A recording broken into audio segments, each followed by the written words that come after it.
Amados hermanos y amigos, que el Señor le bendiga grandemente en este día. Tengo la bendición y la oportunidad de comenzar una iniciativa en mi corazón de presentar el consejo de la palabra del Señor a través de este medio de comunicación, y vamos a comenzar este día con un consejo de la palabra del Señor en el capítulo 5 del libro de Hechos, del versículo 34 en adelante. He titulado a este consejo bíblico el consejo de Gamaliel. Dice la palabra del Señor: Entonces, levantándose en el concilio un fariseo llamado Gamaliel, doctor de la ley, venerado de todo el pueblo, mandó que sacasen fuera por un momento a los apóstoles. Y luego dijo: Varones israelitas, mirad por vosotros lo que vais a hacer respecto a estos hombres. Porque antes de estos días se levantó Teudas, diciendo que era alguien. A este se unió un número como de 400 hombres, pero él fue muerto, y todos los que le obedecían fueron dispersados y reducidos a nada. Después de este se levantó Judas el Galileo en los días del censo, y llevó en pos de sí a mucho pueblo. Pereció también él, y todos los que le obedecían fueron dispersados. Y ahora os digo, apartaos de estos hombres y dejadlos, porque si este consejo o esta obra es de los hombres, se desvanecerá. Mas si es de Dios, no la podréis destruir. No seáis tal vez hallados luchando contra Dios. Y convinieron con él, y llamando a los apóstoles, después de azotarles, les intimaron que no hablasen en el nombre de Jesús, y los pusieron en libertad. Y ellos salieron de la presencia del concilio, gozosos de haber sido tenidos por dignos de padecer afrenta por causa del nombre. Y todos los días en el templo y por las casas no cesaban de enseñar y predicar a Jesucristo. Ahí vemos, amados hermanos, la iglesia primitiva continuaba a predicar la resurrección de Jesucristo, el mensaje de salvación, que Cristo fue crucificado por los pecadores y que al tercer día resucitó. Cuando el Sanedrín escuchó estas cosas, dice la palabra de Dios que empezaron a incriminarles y a perseguirles. Pedro, con mucho denuedo y valor, predicaba diciéndoles cómo ellos habían sido testigos de la resurrección de Cristo, cómo ellos habían sido sabedores ciertamente de que Cristo resucitó de entre los muertos. Y el apóstol Pedro, juntamente con los apóstoles llenos del Espíritu Santo, predicaban con denuedo la palabra de Dios. Anteriormente ellos les habían dicho al concilio y a los que les incriminaban que era menester obedecer a Dios antes que a los hombres. Cuando las autoridades escucharon estas cosas, les incriminaron y les obligaron a callar y no seguir predicando el nombre de Jesucristo. Un judío ortodoxo de la ley, maestro de la ley, llamado Gamaliel, venerado de todo el pueblo, dice la palabra en el versículo 34, mandó que sacasen fuera un momento a los apóstoles. ¿Quién era este Gamaliel? Gamaliel era un rabino muy respetado. Era alguien que seguía las interpretaciones de otro erudito, de un fariseo llamado Eliel, quien fue a su vez otro rabino. Este estuvo un poco antes del tiempo de Cristo. Gamaliel fue un hombre sobresaliente, dice, muy venerado y respetado del pueblo. De hecho, este Gamaliel es el maestro bajo los cuales se educó y se crió un tal Saulo de Tarso. Gamaliel gozaba de popularidad del pueblo y del Sanedrín. Y este hombre mandó a sacar a los cristianos y a todos los que estaban ahí reunidos, los apóstoles. Y estando solo con el Sanedrín, dice la palabra de Dios en el versículo 35, que les dio un consejo. Y dice: varones israelitas, mirad por vosotros lo que vais a hacer respecto a estos hombres. Y menciona Gamaliel a dos hombres que se habían levantado anteriormente. Uno de ellos es Teudas. Y dice que se le unió un número como de 400 hombres, pero que fue muerto y todos los que le obedecían fueron dispersados y fueron reducidos a nada. La única referencia que menciona la Biblia acerca de este hombre Teudas es esta que encontramos aquí. No encontramos absolutamente más nada de este hombre Teudas. Después dice el versículo 37 que se levantó un tal Judas el Galileo en los días del censo. Este Judas fue un instigador a los seguidores de este Judas se les llamó los celotes. Pero dice que pereció él también y todos los que le obedecieron fueron dispersados. El versículo 38, Gamaliel continúa su consejo y dice: ahora os digo, apartaos de estos hombres y dejadlos, porque si este consejo o esta obra es de los hombres se desvanecerá. Versículo 39, mas si es de Dios no la podréis destruir, no seáis tal vez hallados luchando contra Dios. Ahí vemos algunos principios muy claros y precisos que el Gamaliel nos está dando. La sabiduría de Gamaliel se basa primeramente en el principio que todo lo que se hace fuera de la voluntad de Dios no prosperará. Hay muchos proyectos y hay muchas personas que se atreven a comenzar cosas, metas, proyectos, visiones, pero que no han sido establecidas por Dios ni han sido llamados por Dios.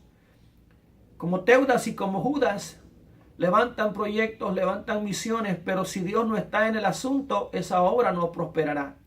Es uno de los principios que aprendemos aquí en el consejo de Gamaliel. Gamaliel, al igual que todos los del Sanedrín, no creían en Jesús como el Mesías.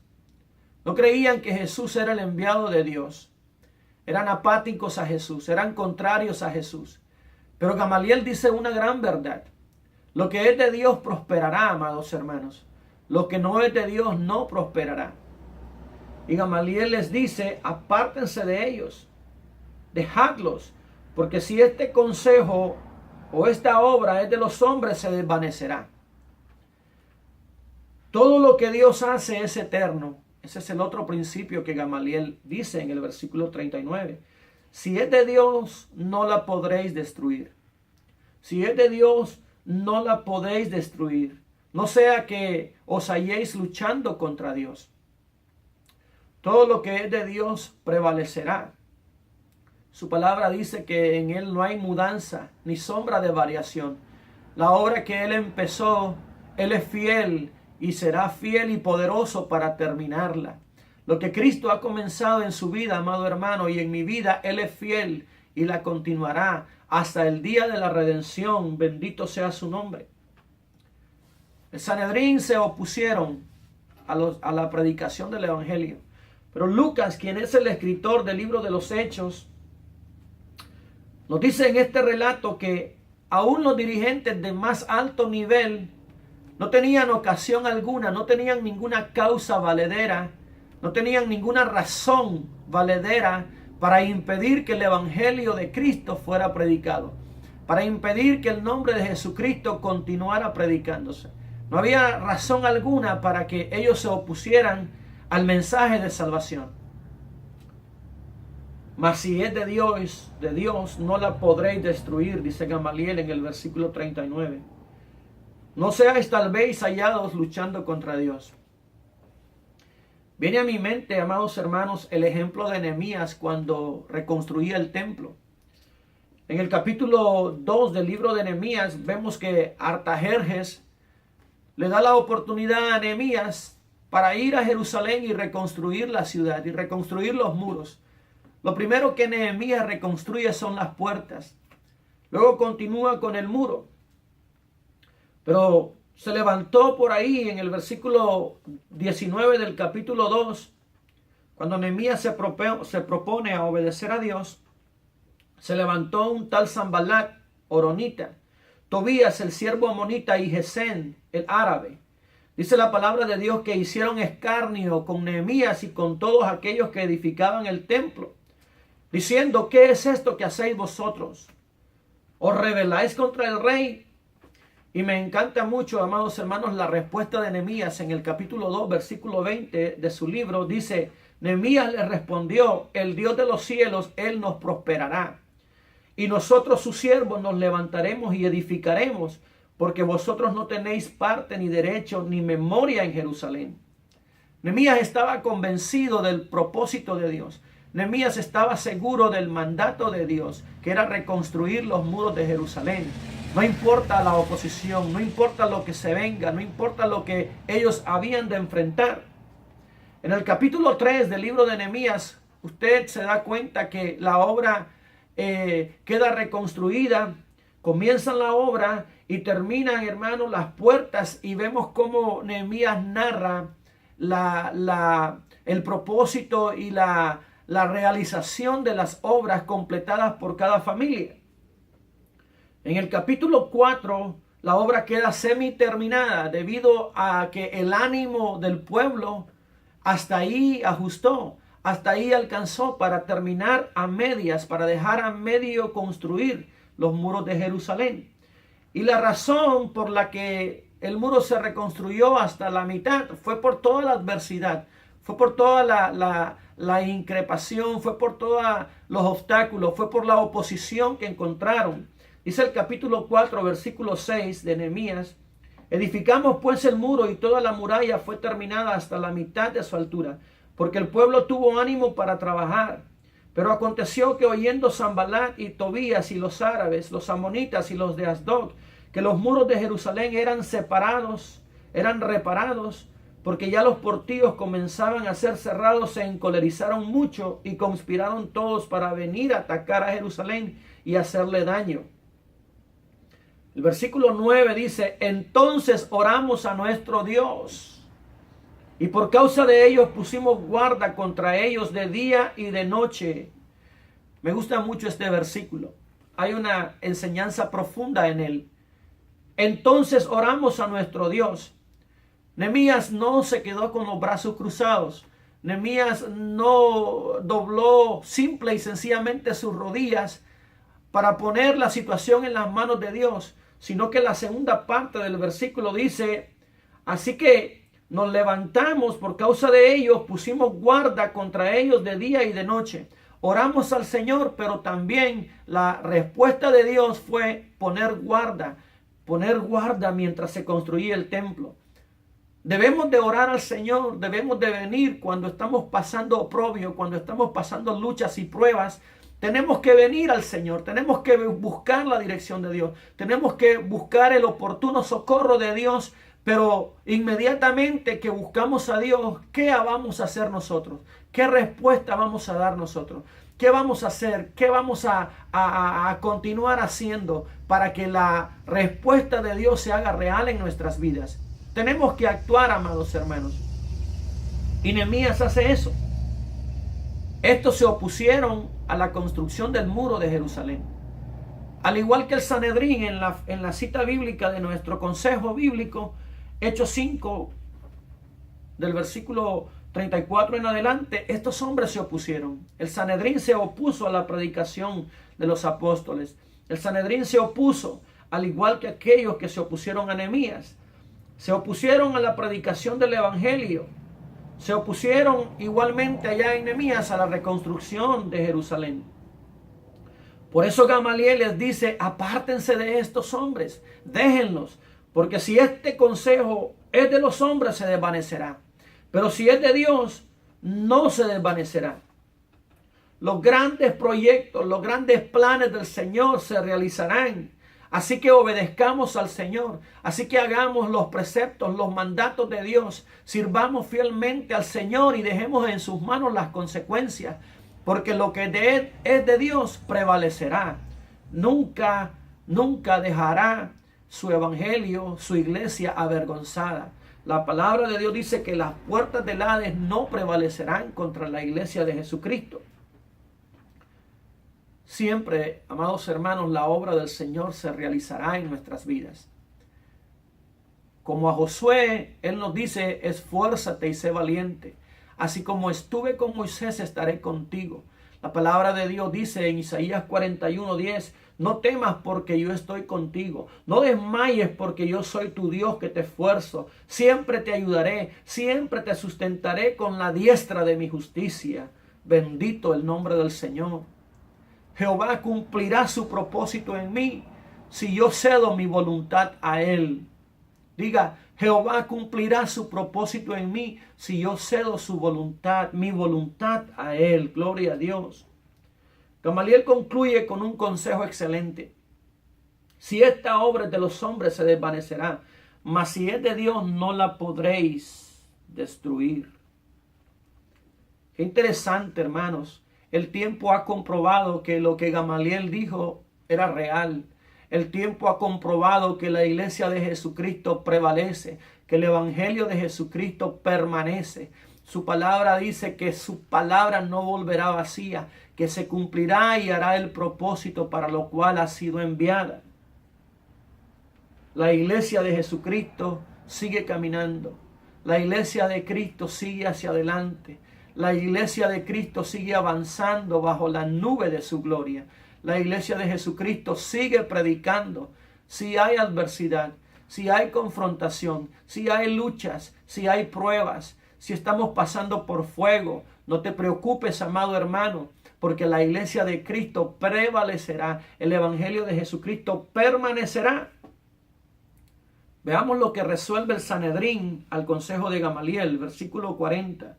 Y convinieron con él, y llamando a los apóstoles, después de azotarles, les intimaron que no hablasen en el nombre de Jesús y los pusieron en libertad.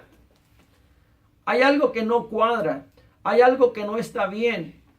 Si estos hombres eran inocentes, debieron haber quedado en libertad. Mas si eran culpables, debieran ser puestos en la cárcel, debieron ser azotados. Sin embargo, ellos resuelven dejarles en libertad. Se asume con el hecho de dejarlos en libertad, de que no había delito a perseguir, que no había culpa en estos hombres. Entonces, ¿por qué los azotaron? Entonces, ¿por qué los hirieron? ¿Por qué les causaron daño si no había ningún delito en ellos? Puede ser, amados hermanos, que por servir a Jesús nosotros padezcamos. Puede ser que te hieran, puede ser que te azoten, puede ser que hayan heridas en tu cuerpo, en tu corazón, en tu alma, en tu mente, a causa de aquellos que se han opuesto al evangelio, a causa de aquellos que se oponen a la palabra de Dios que tú llevas, que tú predicas. A causa de tu testimonio puede ser de que hayan heridas, que hayan laceraciones, que hayan adversidades, que hayan afrentas, escarnio a tu vida. Pero yo quiero darte un ánimo, quiero darte una palabra de Dios. Jesucristo dijo en Mateo 5:10, bienaventurados los que padecen persecución por causa de la justicia, porque de ellos es el reino de los cielos. Somos bienaventurados, amados hermanos, cuando por Cristo padecemos. Somos bienaventurados cuando sufrimos por Cristo. La palabra de Dios dice que cuando Esteban predicaba, cuando Esteban estaba por morir y estaba testificando de Jesucristo y estaba predicando desde Abraham hasta su dispensación, hasta su momento, hasta su tiempo, dice la palabra de Dios que el Espíritu Santo estaba sobre de él. Y cuando empezaron a apedrearle, los cielos se abrieron y él vio sentado a la diestra de Dios Padre a Jesucristo. Y Jesucristo estaba sentado y Esteban lo vio. Y la palabra original dice que Jesucristo está a la diestra de Dios intercediendo por nosotros. Pero cuando sus siervos sufren, cuando sus siervos entregan su vida, cuando sus siervos con pasión predican la palabra de Jesucristo, no importando las consecuencias, la palabra de Dios dice que Jesucristo se pone de pie a la diestra del Padre y dice a Esteban, Esteban, mi hijo, no me avergüenzo de que tú des testimonio de mí. No me avergüenzo que prediques mi palabra. Yo estoy contigo, Esteban. Yo sufro y muero contigo. Gloria a Dios. Bienaventurado, dijo Jesús, aquel que por mí padece persecución. Otra cita bíblica, Filipenses 3, versículos 7 al 10. Pero cuántas cosas eran para mí ganancia, las he estimado como pérdida por amor de Cristo. Y ciertamente aún estimo todas las cosas como pérdida por la excelencia del conocimiento de Cristo Jesús, mi Señor, por amor del cual lo he perdido todo y lo tengo por basura para ganar a Cristo y ser hallado en Él, no teniendo mi propia justicia, que es por la ley, sino la que es por la fe de Cristo, la justicia que es de Dios por la fe, a fin de conocerle y el poder de su resurrección y la participación de sus padecimientos, llegando a ser semejante a Él en su muerte. Era un privilegio para el apóstol Pablo padecer por su Señor. El apóstol Pedro también nos dice en 1 de Pedro 3:14, mas también si alguna cosa padecéis por causa de la justicia, bienaventurados sois, por tanto no os amedrentéis por temor de ellos, ni os conturbéis, sino santificad a Dios el Señor en vuestros corazones, y estad siempre preparados para presentar defensa con mansedumbre y reverencia ante todo el que os demande razón de la esperanza que hay en vosotros. Pedro continúa diciéndonos en su primera carta, capítulo 4, versículo 14, si sois vituperados por el nombre de Cristo, sois bienaventurados, porque el glorioso Espíritu de Dios reposa sobre vosotros. Ciertamente de parte de ellos, es decir, de aquellos que os lastiman, de aquellos que os perturban, de aquellos que castigan tu cuerpo, tu vida, de aquellos que se oponen a ti, ciertamente de parte de esos, Jesucristo es blasfemado, pero por vosotros es glorificado. Así que ninguno de vosotros padezca como homicida o ladrón o malhechor o por entremeterse en lo ajeno. Pero si alguno padece como cristiano, no se avergüence, sino que glorifique a Dios por ello. Qué glorioso, amados hermanos, qué ejemplo de estos hombres. Estos hombres estaban construidos, estaban fabricados de otro material. Ciertamente nosotros hoy en día no sufrimos como estos hombres sufrieron. No padecemos como estos hombres padecieron. Posiblemente no padeceremos como estos hombres padecieron. Pero vendrán tribulaciones, vendrán pruebas, vendrán diversas situaciones a nuestra vida, a nuestro ministerio. Pero yo te animo en el Señor a que con valor suframos con gozo por el Señor Jesucristo. Que no nos amedrentemos ni nos sintamos tristes a causa del padecimiento de Jesucristo. El apóstol Santiago también nos dice, amados, que debemos estar gozosos cuando somos puestos a prueba. Gozaos y alegraos cuando os encontréis en diversas pruebas, sabiendo que la fe de vuestra prueba produce paciencia, dice el apóstol. Es que cuando usted y yo sufrimos por la causa de Cristo, amados hermanos, nos estamos identificando con Cristo. Nos estamos identificando con el Señor. Estamos siendo privilegiados por sufrir por Cristo. Estos hombres, volviendo a nuestra cita bíblica, convinieron con Gamaliel, pero no sería tan fácil. Azotaron a los discípulos, azotaron a los apóstoles, sufrieron por Cristo. Versículo 41 dice, y ellos salieron de la presencia del concilio, gozosos de haber sido tenidos por dignos de padecer afrenta por causa del nombre. Me imagino a Pedro preguntándole a Juan cómo se sentía. Y Juan posiblemente le respondió, Pedro, me siento adolorido, siento mucha sangre corriendo en mi espalda, siento las heridas, siento mucho ardor, pero gloria a Dios porque padezco por mi Señor. Gloria a Dios porque sufro por Cristo.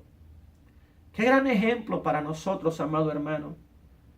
El enemigo no se quedó simple y sencillamente con una resolución, sino que a través del Sanedrín los azotaron a los apóstoles. ¿Cuánto se enoja el enemigo? ¿Cuánta ira le provoca al enemigo? ¿Cuánto le arde al enemigo cuando ve a aquel hombre y a aquella mujer decididos por Cristo? Cuando ve verdaderos cristianos sufriendo por Cristo. Cuando ve hombres y mujeres determinados a pagar el precio por ser creyentes, por ser cristianos decididos. A esos el enemigo empuña sus armas. A esos el enemigo enfoca sus armas. A esos el enemigo empuja sus armas. El enemigo no ataca a aquellos pusilánimes, aquellos creyentes de doble ánimo, aquellos creyentes tibios, aquellos creyentes de doble moral, aquellos creyentes que aquí en el templo son una cosa y allá afuera son otra distinta. El enemigo no ataca a esos creyentes mediocres, pues los tiene justo donde él los quiere. El enemigo te atacará a ti, amado hermano. El enemigo me atacará a mí, amado hermano, si somos hijos de Dios, si somos verdaderos hijos de Dios, si actuamos y testificamos de Cristo con nuestra vida. ¿Por qué? Porque tú eres una arma letal para el enemigo, porque tú eres un instrumento de Dios para llevar salvación a aquellos que Él tiene en sus garras, porque tú eres el instrumento de liberación de Dios para llevar salvación al perdido. A ti te atacará. Tú sufrirás por Cristo. Yo sufriré por Cristo. La pregunta es, ¿qué respuesta vamos a dar cuando estemos padeciendo por Cristo? ¿Qué respuesta vamos a dar cuando venga la prueba y la tribulación? ¿Estaremos gozosos como estos discípulos? ¿Estaremos contentos como ellos por padecer por el Señor? ¿O pondremos nuestro reclamo a Dios? ¿O pondremos nuestro grito al cielo? ¿O reclamaremos a Dios? ¿Por qué me pasa esto a mí, Señor? ¿Por qué me pasa esto? Si yo soy tu hijo, si yo soy cristiano, si yo te he recibido como mi Señor y Salvador, ¿por qué esto me está sucediendo?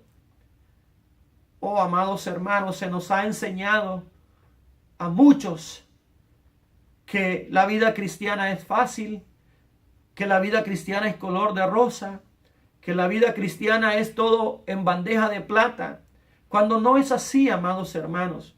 Para seguir a Cristo hay que pagar un precio de fidelidad, un precio de amor al Señor. Él dijo, amarás al Señor tu Dios con todo tu corazón, con toda tu alma y con todas tus fuerzas. Hay un precio a pagar. Sufrir por Cristo es un privilegio. Sufrir por el Señor es un privilegio. ¿Cuántos ejemplos maravillosos vemos en la palabra de Dios? A través de los cuales aprendemos, amados hermanos.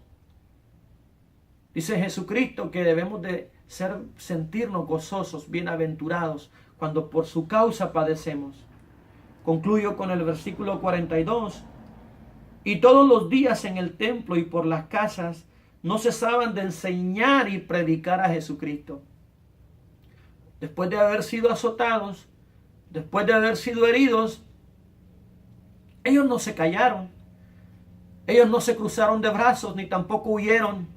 Ellos no cesaban, dice la palabra, de continuar predicando. No podemos dejar de decir lo que hemos visto y oído. Tenemos que seguir predicando. El Señor no está pendiente de cómo nos sentimos, de cómo estamos hoy, si estamos alegres o tristes, decaídos o gozosos o animados. El Señor quiere que en toda circunstancia su palabra sea predicada. Estos discípulos, dice la palabra, no cesaban de predicar. Todos los días en el templo y por las casas no dejaban de enseñar y predicar a Jesucristo. ¿Sabe usted qué es el Evangelio? ¿Sabe usted qué significa la palabra evangelio? Buenas nuevas. Sí, buenas nuevas de salvación. El evangelio no es una filosofía. El evangelio no es una teoría.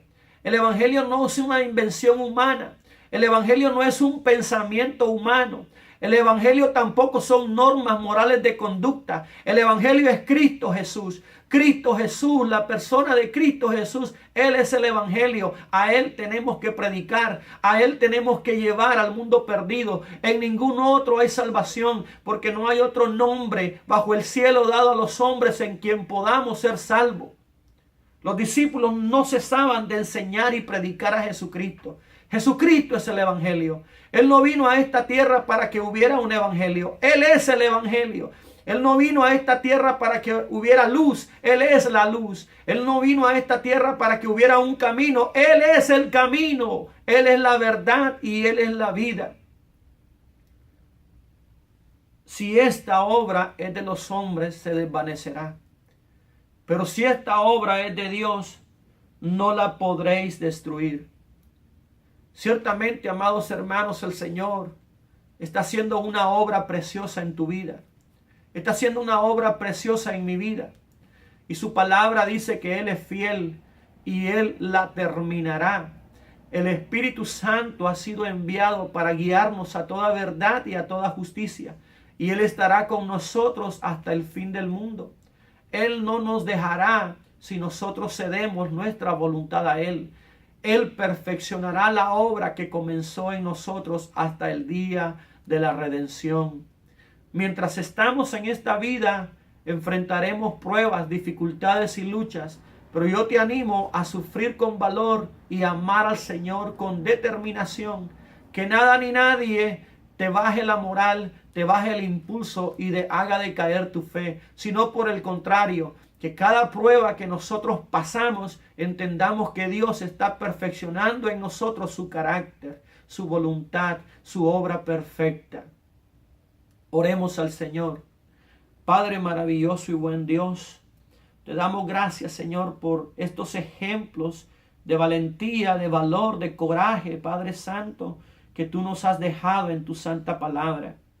Gracias, Señor, por esos hombres y mujeres de la iglesia primitiva, Padre, que significan tanto para nosotros, que nos enseñan tantas lecciones y preciosas, Señor amado. Ciertamente nosotros no vamos a padecer lo que ellos enfrentaron, pero sí estamos padeciendo dificultades y pruebas de diversa índole. Padre, yo te pido por tu pueblo, por tu iglesia, Señor, por cada uno de mis hermanos que escucha y ve este mensaje, Señor. Que seas tú edificando su corazón y su vida a través de él. Que seas tú fortaleciéndonos, Padre Santo, para que con valor, con dignidad, con honor, continuemos predicando tu palabra. Gracias, Señor, en el nombre de Jesús. Amén y amén. Que el Señor le bendiga grandemente y que Él haga resplandecer su rostro sobre su vida. Es mi deseo. Amén.